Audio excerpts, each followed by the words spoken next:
formative years. In 1985, Ronald Reagan was president. The communist Sandinistas had taken over in Nicaragua. And Ronald Reagan said, hey, we've got communists in our hemisphere. We've got to go fight them, right? And guess what happened? The liberal Democrats in Congress cut off the aid to the freedom fighters in Nicaragua, the Contras, and you all know Ollie North and all that. That's where all I came. They cut off the aid. Well, there was a small group in Alabama that started collecting up supplies just voluntarily, saying we're going to help them. And it turned into a national movement, right? 3,000 members nationwide collecting medicines and non-lethal supplies to try to help the Nicaraguan freedom fighters, or Contras as they were known. Well, when I saw that that could happen, that people were volunteered helping, and it was started right here in Alabama, I said, I'm going. I'm going to go try to help. And so I did. I got on a bus, I went down through Mexico, Guatemala, and ended up in a small camp right on the Nicaraguan-Honduran border. And the reason I'm running for governor, and the reason I got involved with governor, is because of that experience of living and working with 1,000 men and women who were prepared to die for what they believed in, had a tremendous impact on me. And it has carried with me to this day, right? When you have people shooting at you, right, and sending rockets and everything, you really start sort of thinking about why you're there, right? I mean, it really focuses your attention. And when I got back to this country, got involved in politics, it was really two things that have stuck with me all this time.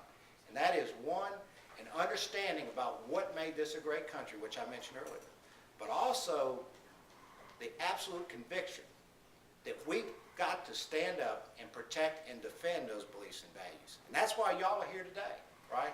That's what conservatives are about. We understand what made this a great country, and now we're here having to stand up and fight to keep those beliefs and values intact and keep us from heading down the path, this failed path that we've seen in other countries around the world. I am the best candidate for governor to represent your beliefs and values.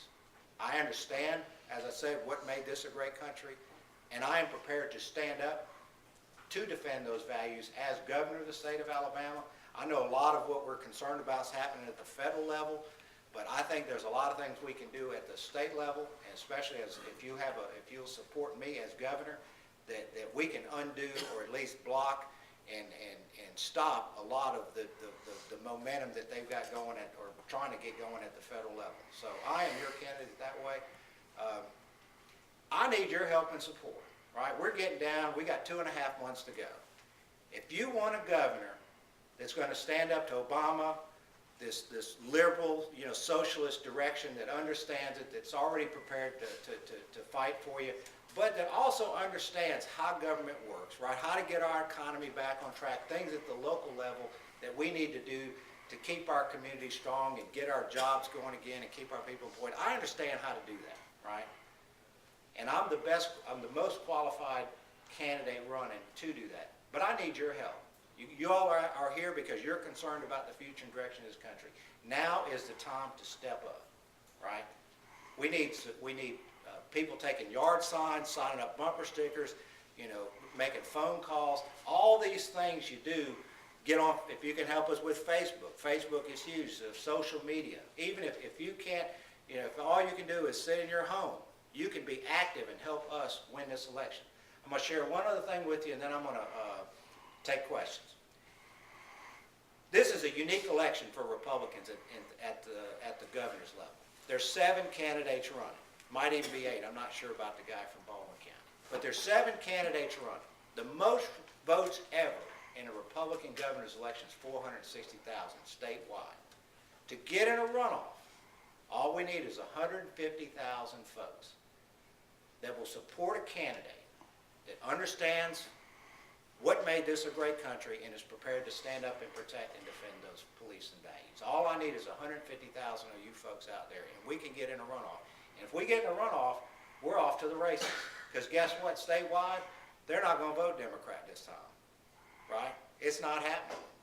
So with that, I'll go ahead and I want to introduce a couple folks. Gary Maddox in the back, raise your hand. Dwight Davis.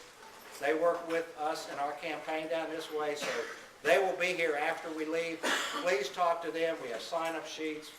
We have information, so just get with them for any help and support you can give. We will appreciate appreciate it, and I promise you, you will not be disappointed. I've been 10 years in the public eye. You talk to folks that know me, right? They will tell you the kind of person that I am, right? What you see is what you get. I know it's coming up, so I'm going to just answer it right off.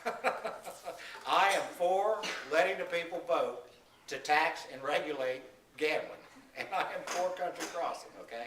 And I say that, I don't mean to joke about that, because I've been down here in November and December and have issued a number of public statements. I've always supported country crossing since when I first got in the race.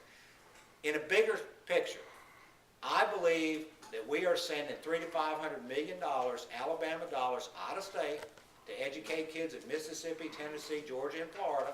And I would just like to have our folks vote whether they want to keep those dollars here to educate our kids here in Alabama.